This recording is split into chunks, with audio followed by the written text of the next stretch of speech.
Por la señal de la Santa Cruz de nuestros enemigos, líbranos, Señor Dios nuestro. En el nombre del Padre, y del Hijo, y del Espíritu Santo. Amén. Señor mío y Dios mío, creo firmemente que estás aquí, que me ves, que me oyes. Te adoro con profunda reverencia. Te pido perdón de mis pecados y gracia para hacer con fruto este rato de oración. Madre mía Inmaculada, San José, mi Padre y Señor, Ángel de mi guarda, interceded por mí. En el capítulo 8 de su Evangelio, San Marcos presenta una peculiar encuesta que hizo Jesús y que habíamos visto en estos días pasados en los Evangelios de la Misa, sobre quién decía la gente que era Él y qué habían comprendido los mismos apóstoles sobre su persona y su misión. Pedro veíamos cómo respondió con audacia que Jesús era el Mesías, ante lo cual tú, Señor, pues lo conminaste a él y a los discípulos a que guardaran esa verdad como un secreto. Podemos intuir el sentido último de ese diálogo con el anuncio que el Señor hizo a continuación. Dice el evangelista que Jesús comenzó a enseñarles que tendría que padecer mucho, ser rechazado y llevado a la muerte. Va empezando a anunciar su misterio pascual, la inminencia de su pasión y su muerte. La clave del mesianismo de Cristo que Pedro acababa de ver revelado por el Padre, pasa por la cruz. Y ese es el escándalo de la cruz que el Señor quiere que los discípulos experimenten desde el primer momento para que lo tengan claro y para que cuando llegue el momento de padecerla, pues no se escandalicen en el sentido de que sepan que ya venía, ¿no? Y que estaba previsto en el plan divino y que además ya estaba anunciado por los profetas, como se ve en la primera lectura de la misa del 22º domingo del profeta Jeremías, en la que Dios le hace ver que su vocación incluye la contradicción. O como dice, por ejemplo, el profeta Isaías: ofrecí la espalda a los que me golpeaban, esos famosos cantos del siervo, los capítulos 50. Ofrecí las mejillas a los que mesaban mi barba, no escondí el rostro ante ultrajes y salivazos.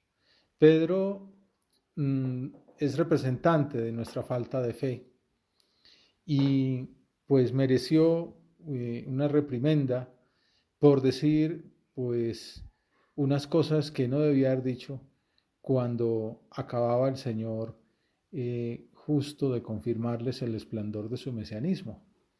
El Señor les dice pues todo lo que tiene que padecer, que va a ser rechazado, que va a ser llevado a la muerte, y entonces Pedro dice que se lo llevó aparte y se puso a increparlo, a decirle que no podía ser. Y entonces Jesús a su vez le hace ver que razonaba con lógica humana ante el modo de obrar de Dios. San José María hablaba de eso, la lógica divina y la lógica humana. Nosotros a veces queremos que Dios actúe según nuestra lógica.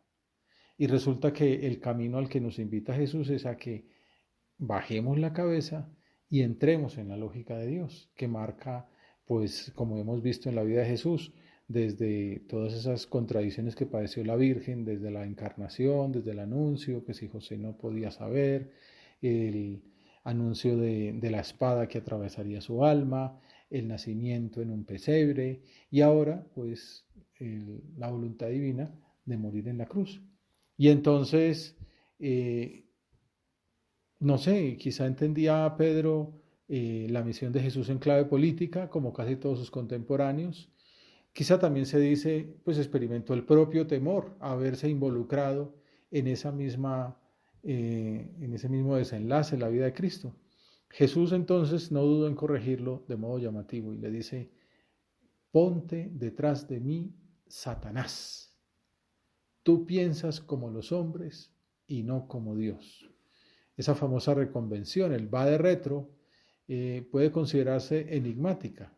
Antes se solía traducir como apártate de mí, Satanás, y ahora se ha mejorado con la versión ponte detrás de mí. Alguien una vez me escuchó predicar esto y casi me dice que no, que eso no se podía decir, que la gente está acostumbrada al apártate de mí. Pero bueno, no es lo que la gente esté acostumbrada, sino lo que es la verdad, o lo que dice la palabra de Dios. La palabra de Dios dice, ponte detrás de mí. Que bueno, no es que sea yo el de esta idea, es Benedicto XVI, que tiene una cierta autoridad en la iglesia para decir cosas, ¿no? Y dice, no me señales tú el camino, yo tomo mi sendero y tú debes ponerte detrás de mí, que está también de fondo aquellas otras invitaciones iniciales. El que quiera seguirme, que venga detrás de mí. Pedro aprende así lo que significa en realidad seguir a Jesús. Nosotros como Pedro debemos convertirnos siempre de nuevo. Debemos seguir a Jesús. No ponernos delante, que en el fondo Pedro al ponerse delante lo está obstaculizando. La palabra escándalo tiene que ver con eso también, con obstáculo, ¿no? Una roca que impide avanzar en el camino. Entonces, que no estorbemos, sino que nos hagamos detrás y pisemos en la impronta que dejan las huellas de sus pisadas. Es Él quien nos muestra la vía. Así, Pedro nos dice, tú piensas que tienes la receta y que debes transformar el cristianismo, pero es el Señor quien conoce el camino. Es el Señor quien me dice a mí, a Pedro, quien te dice a ti, a nosotros, sígueme. Ahora, Señor, nos lo dices en este rato de oración, no estorbes, apártate de mí, vete para atrás, sígueme. Y debemos tener la valentía y la humildad de seguir a Jesús, porque Él es el camino, la verdad y la vida.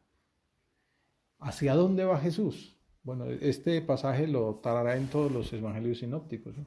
San Lucas, por ejemplo, siempre está marcando claramente que Jesús está caminando hacia Jerusalén, a cumplir la voluntad del Padre, que es morir en el Calvario. Y Jesús lo menciona, ¿no? Con un bautismo tengo que ser bautizado, ¿no? Y cómo deseo recibir ese bautismo, porque deseo que se cumpla la voluntad de Dios, aunque humanamente me cuesta, como veremos en la oración de Jesús en el huerto, ¿no? Si es posible, aparta de mí este cáliz. Pero no se haga mi voluntad, sino la tuya. Yo para eso nací. El Opus Dei, la obra de Dios es que se cumpla la voluntad del Padre. Y entonces el Señor lo que quiere es cumplir la voluntad del Padre, ser bautizado, ¿no? Prender ese fuego que llegará hasta el último rincón del universo a lo largo de los tiempos, a hoy, ahora, a ti y a mí en nuestra oración. Y entonces Jesús completa la increpación a Pedro y explica la siguiente invitación. Si alguno quiere venir en pos de mí, ponerse detrás de mí y seguirme, que se niegue a sí mismo. Pues ya entra. Lo primero es, no se puede obstaculizar al Señor. No se puede intentar pensar como los hombres. Hay que pensar como Dios. Por eso hacemos oración, para que el Señor nos muestre cuál es su camino, cuál es su voluntad. Nosotros tenemos una idea y que nos atrae humanamente o que incluso pensamos que es el camino para hacer las cosas bien, pero hace falta ese poner aquí como frente a ese espejo que es el modelo de Cristo, escuchar su palabra y decir, yo lo que nací es para cumplir la voluntad de Dios. Entonces no es lo que me atrae humanamente o lo que me dicen las personas que me quieren que sería lo mejor, aunque el Señor también habla a través de esas personas, sino qué me dice Dios. Uno en la dirección espiritual no va a que le digan ¿qué tarea me quieres poner esta semana? Pues no. Uno como director espiritual no es a ver qué le programa a la gente. No es, San José María dice, hay mucho de autodeterminación en la vida espiritual. Uno en la dirección espiritual va a decir, he visto en la oración que el Señor me pide esto. Uno como director espiritual es, ¿qué te ha dicho el Señor en la oración? ¿Por dónde te está llevando Cristo? Y entonces pues uno dice, pues sí, por ahí va. Quizá uno le pone un poquito más o le frena, pero es tú en tu oración, ¿qué has visto? ¿Qué te ha dicho Dios? ¿Y qué dice Dios? Dice, si alguno quiere venir en pos de mí, que se niegue a sí mismo, que tome su cruz y que me siga. Ese negarse incluye muchas cosas. Sobre todo es negar esa afirmación que es como tan natural, pues desde el mismo pecado original, de salirme con la mía, de hacer lo que yo quiero, de que se cumpla mi voluntad, es negarme a mí mismo. No es hacer lo que yo quiero, sino querer lo que quiere Dios que haga. Hacer lo que es la voluntad de Dios, cumplir su misión. Entonces, negarse a uno mismo es lo que yo quiero ser es otro Cristo, que entre otras cosas es la mejor manera de uno desarrollarse, de realizarse, de llegar más lejos. Los hombres más desarrollados han sido los santos. Los mejores hombres, las mejores mujeres son los que se han parecido a Jesús, los que han llevado a cabo esa potencialidad, esa vocación, esa misión que Dios les transmitía. Y por eso los alabamos y recordamos sus ejemplos en la liturgia, porque nos ayudan muchísimo. Ya esta semana veíamos a Santa Mónica, patrona de las madres, a San Agustín, patrono, podemos ir de los pecadores, ¿no? De la conversión, de que por muy en empantanado que uno esté, pues está la esperanza de que puede uno llegar a ser muy, muy grande santo si sigue como él ese camino de identificarse con Cristo. El que quiera venir en pos de mí, que se niegue a sí mismo, que tome su cruz y que me siga. Este es el programa del cristiano. Este es el lema de la vida espiritual. Lo que pasa es que tenemos que repetirlo muchas veces y meditarlo de distintas maneras. En este momento en que estamos, por ejemplo, terminando el encierro obligatorio y pasamos ya como a esa apertura y a esa reactivación, pues bueno, ha sido una cruz, pero en realidad todavía sigue siéndolo, porque hay que seguir cuidándose y bueno, vivir todas las medidas de prudencia. Se encarna en todos los momentos. Y cuando todo esto pase, pues también habrá que tomar la cruz de otra manera. Negarnos a nosotros mismos, tomar la cruz y seguir a Cristo. Porque quien quiera salvar su vida la perderá, pero el que pierda su vida por mí y por el Evangelio la salvará. Esto es como para ponerlo en letras de molde. Mucha gente todavía creo yo que tiene ahí en su habitación los famosos tableritos, no sé si lo siguen teniendo con el corcho o cómo será, pues ahí tenerlo en letras de molde, ¿no? El que quiera salvar su vida la perderá, el que pierda su vida por mí la salvará. Es como una nueva vocación. Muchas personas han sentido el llamado divino al escuchar estas palabras. Benedicto XVI también comentaba en otra ocasión que es la ley exigente del seguimiento. Hay que saber renunciar, si es necesario, al mundo entero para salvar los verdaderos valores, para salvar el alma, para salvar la presencia de Dios en el mundo. Luego uno se da cuenta que por lo que uno renuncia es por tres cositas, ¿no? Y que Dios le da mucho más. Recuerdo aquí, alguna vez les contaba de un sacerdote amigo que en su momento cuando se planteó la vocación, el llamado, seguir a Cristo, negarse a sí mismo, tomar la cruz, pues eso incluía la posibilidad de no viajar. Y a él le gustaba mucho viajar.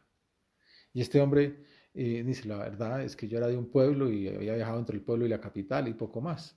Pero bueno, dio el paso, ¿no? Y pidió la admisión en la obra, es un sacerdote numerario.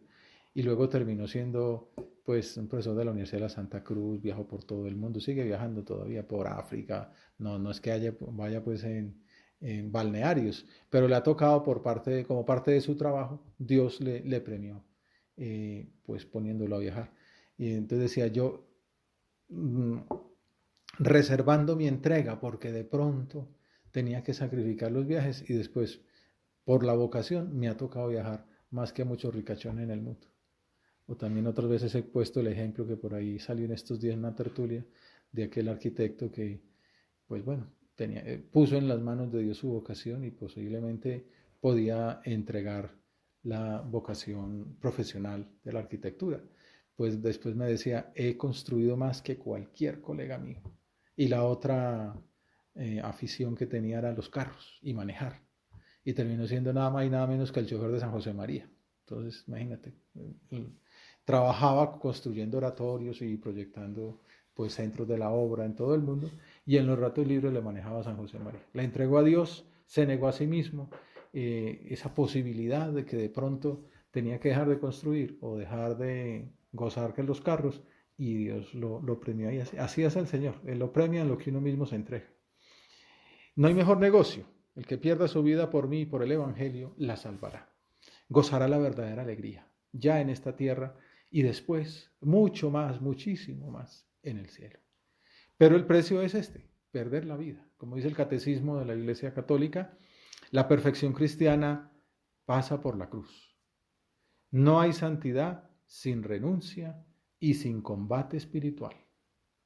El progreso espiritual implica la ascesis y la mortificación que conducen gradualmente a vivir en la paz y en el gozo de las bienaventuranzas.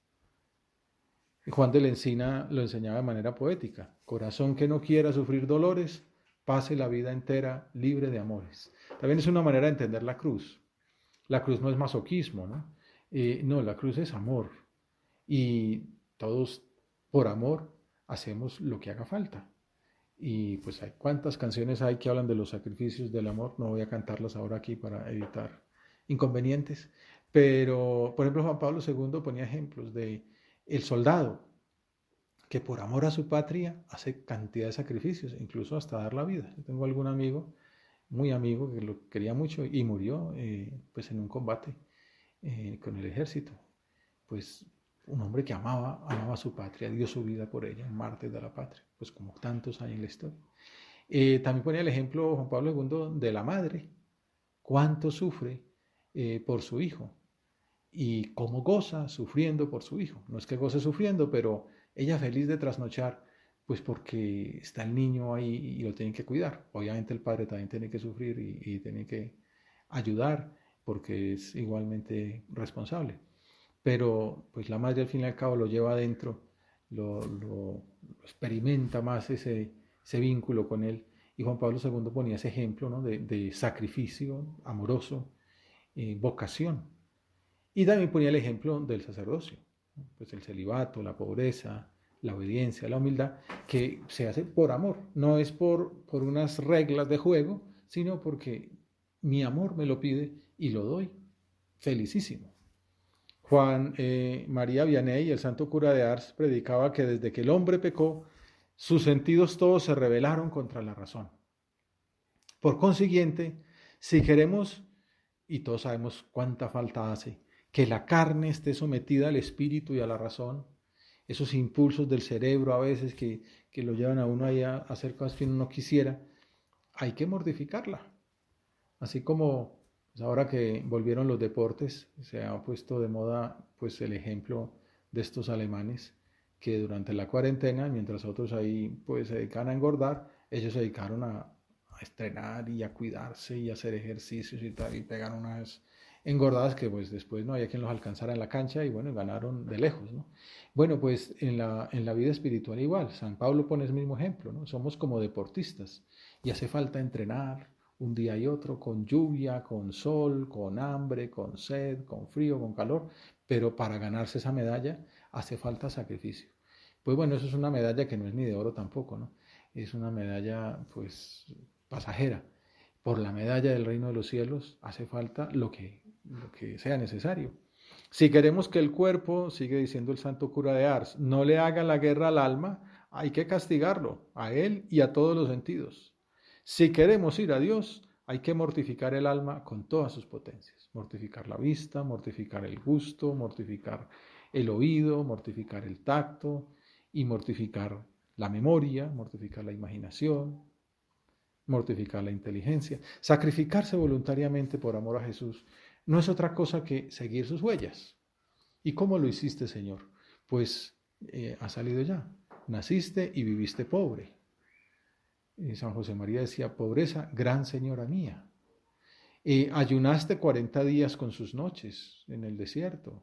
No tenías dónde reclinar la cabeza, pasaste hambre y sed, sufriste persecuciones, padeciste en la cárcel, en juicios inicuos, fuiste sometido al viacrucis y finalmente, pues moriste en la cruz. Pues tú y yo, ¿qué hemos hecho para seguirle de cerca? Nos damos cuenta de la importancia que tiene ese negarnos a nosotros mismos, tomar nuestra cruz, que siempre es pequeña comparada con la suya, y seguirle. Probablemente a nosotros pues no nos toque repetir los padecimientos y los ayunos de Jesús, pero vale la pena mirar en este rato de oración y esta semana qué cosas pequeñas o no tan pequeñas podemos ofrecerle al Señor. La única manera de seguir a Cristo es negándonos a nosotros mismos, a nuestros egoísmos, a nuestra sensualidad, rechazando las tentaciones que pretenden apartarnos del camino. Y pidámosle ahora mismo esa ayuda, Señor. Ayúdame a tener el corazón encendido para responderte siempre que sí. De una vez, como que tener la fuerza, el deseo. Alguna vez se ha dicho, deseos de tener deseos, de responderte afirmativamente. Y que cuando llegue lo que dice San José María, eso que tú y yo sabemos, esa tentación en la que somos quizá tan débiles, pues que nos dé una gracia fuerte para responder afirmativamente a las peticiones divinas, para huir de las ocasiones, para rechazar pronto cuando todavía es más fácil ganar la batalla. Pero el seguimiento de Jesús no es solo un sendero de negaciones, ese ponerse detrás del Maestro que Jesús le recomienda a Pedro supone sobre todo tomar positivamente la cruz, buscarla en las circunstancias ordinarias. En esto, pues San José María aportó mucho porque nos ayudó como a aterrizar en qué consiste ese cargar la cruz en la vida de las personas de hoy. Por eso es tan importante que en nuestra lucha interior tengamos una lista. El Papa Benedicto XVI lo comenta en la Spe Salvi, una encíclica sobre la esperanza, y habla de la mortificación, pues incluso contando que una palabra que ha desaparecido incluso del léxico espiritual. En alemán no existe la palabra, ¿no? Se perdió, simplemente porque a base de no vivirlo, pues ya no existe ni queda la palabra. Pues él habla ahí de nuevo de la importancia de retomarla. Pequeños sacrificios que son como la oración del cuerpo, con los que vamos condimentando la jornada. Desde el primer momento podemos ofrecer ese minuto heroico que algunos, en estos días un sacerdote amigo que me estaba revisando el borrador de un libro, me decía, explique lo que es el minuto heroico porque uno por ahí no se entera, ¿no? Y me contaba cómo él al principio cuando hablaba con personas que lo vivían, de una vez lo explico, levantarse en punto cuando suena el despertador, como un héroe, ¿no? Levantarse y empezar el día arriba de los corazones, ¿no? Y decía que le impresionaba pues ver personas que tenían esa lucha, ¿no? Bueno, pues ese minuto heroico, la levantada en punto, que tanto nos ayuda a vivir con talante de lucha. Cada uno puede hablar con el Señor, comprometerse con Él en otros pequeños ofrecimientos a lo largo del día. Bañarse con agua fría, dejar ordenados el cuarto y el baño antes de salir. En estos días que estamos viviendo en casa, pues ayudar con el orden, con la limpieza, con el ejemplo, con hasta la presentación personal. Comer con templanza en cuanto a la cantidad y a la calidad. Llegar puntualmente a las reuniones, al trabajo, trabajar con intensidad. En eso de las reuniones, alguien me lo decía en estos días, que a veces pasa que reuniones se pierden 10 minutos porque hasta que no pasen 10 minutos la gente no ha llegado. Si todo el mundo llegara a tiempo, pues se empezaría a la hora. Y también acabar a la hora porque quizá otros se tienen que ir a otro lado. Bueno, eso es una mortificación, la mortificación de acabar para poder llegar al otro lado. Aprovechar el tiempo, hacer las labores con orden, servir a los demás.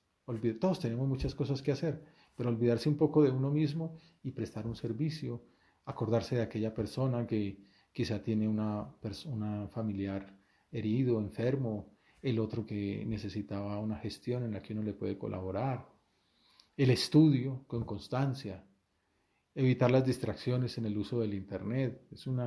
Pues aquí la casa está pues ahora en todo este plan del trabajo profundo y unas asesorías muy buenas en todo eso, pero eso también una mortificación. Haz lo que debes, está en lo que haces. Si estás escribiendo un texto, pues no estás respondiendo correos, ni mucho menos en Twitter, ni mucho menos mirando qué fue el último chisme de la última cantante, ¿no? No, pues la mortificación de no mirar, la mortificación de no responder.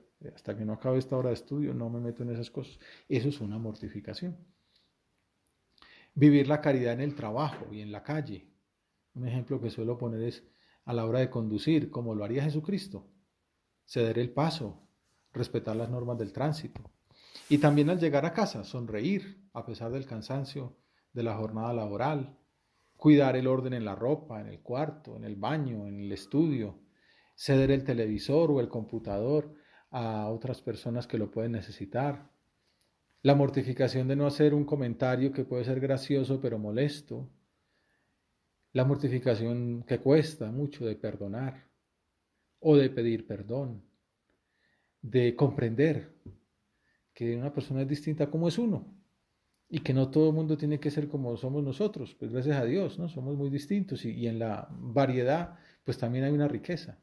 Entonces pues comprender que a esta persona le gusta más esto o que le gusta lo de más allá o que tiene este modo de hablar o que tiene este modo de actuar y mientras no sea ofensa a Dios pues también hay que la mortificación de comprenderlos, de ofrecerse a hacer un oficio menos grato, de moderar el carácter, porque ahí se nota la virtud de la templanza también. Uno hay veces quisiera matar y comer del muerto, pero bueno, la virtud de la templanza es moderar la ira y ojalá sonreír y tragarse del sapo y ponerse a rezar por aquella persona que quizá le ha hecho una trastada. Puede servir para nuestra oración unas palabras del Papa Benedicto XVI que les comentaba.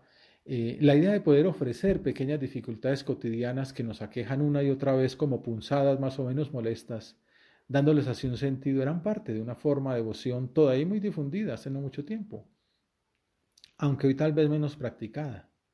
Entonces concluye el Papa alemán, estas personas estaban convencidas de que podían incluir sus pequeñas dificultades en ese gran compadecer de Cristo, que así entraban a formar parte de algún modo del tesoro de compasión que necesita el género humano.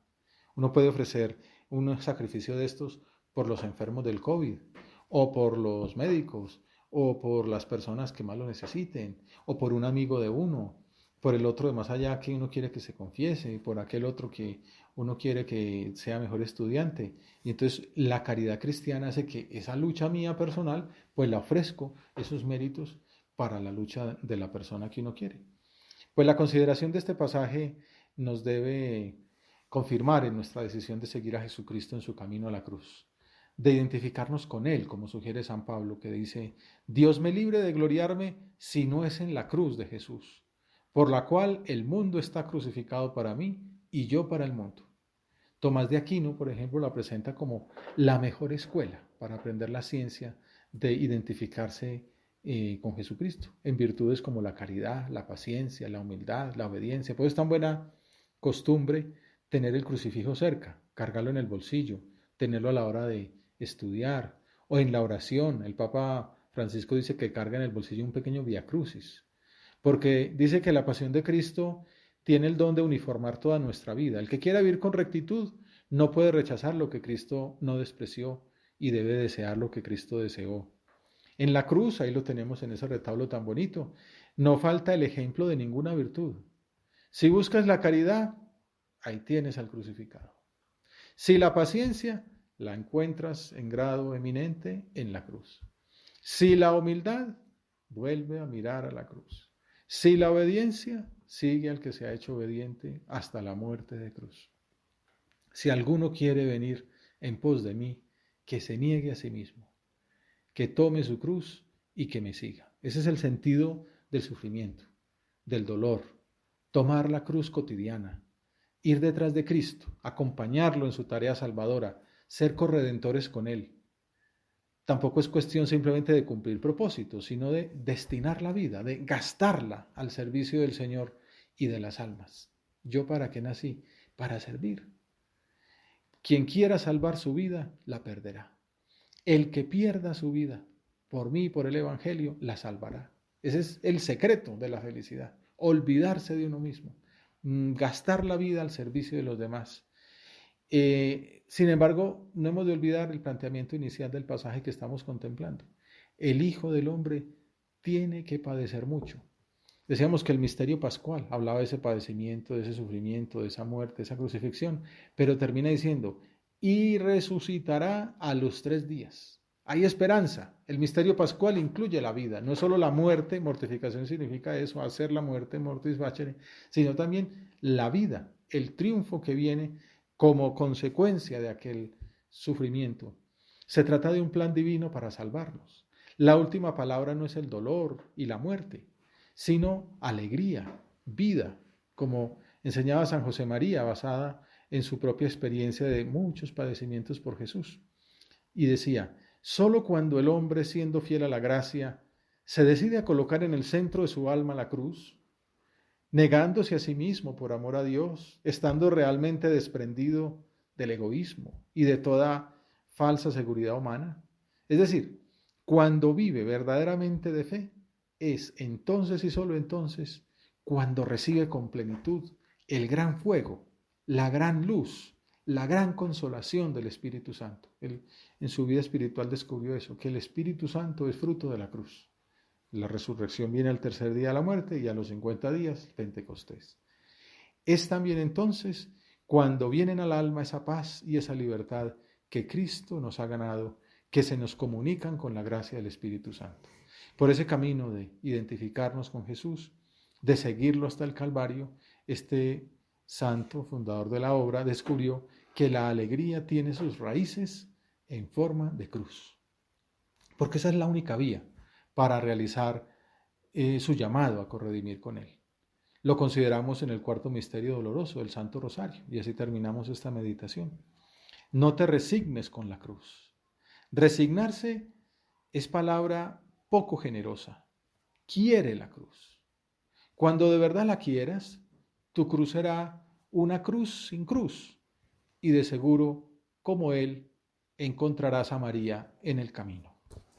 Te doy gracias, Dios mío, por los buenos propósitos, afectos e inspiraciones que me has comunicado en esta meditación. Te pido ayuda para ponerlos por obra. Madre mía Inmaculada, San José, mi Padre y Señor, Ángel de mi guarda, interceded por mí.